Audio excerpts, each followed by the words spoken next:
નમસ્કાર, TV30ના ડિજિટલ પ્લેટફોર્મમાં આપનું સ્વાગત છે. આપ જોઈ રહ્યા છો ટોપ ન્યૂઝ. કેરળમાં ભારતીય જનતા પાર્ટીએ રચ્યો ઇતિહાસ. ત્રિવેન્દ્રપુરમમાં પ્રથમ પાર્ટીના મેયર ચૂંટાયા. ભાજપે 101માંથી 50 વોર્ડ જીત્યા.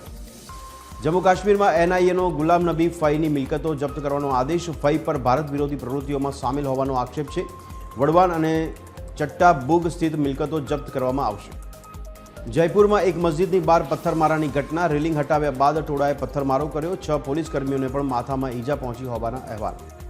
તો વસ્તી ગણતરી 2027ના પ્રથમ તબક્કાનું પૂર્વ પરીક્ષણ પૂર્ણ થયું છે. વસ્તી ગણતરીનું કામ એપ્રિલ 2026થી શરૂ થશે. વસ્તી અને વસ્તી વિષયક માહિતી એકત્રિત કરવામાં આવશે. માઓવાદી પાસે ફક્ત 31 જાન્યુઆરી સુધી આત્મસમર્પણનો વિકલ્પ છે. સરકાર આત્મસમર્પણ નીતિનો અંત લાવશે. જાન્યુઆરી, ફેબ્રુઆરી અને માર્ચ માટે વ્યૂહરચનાઓની રૂપરેખા આપવામાં આવી.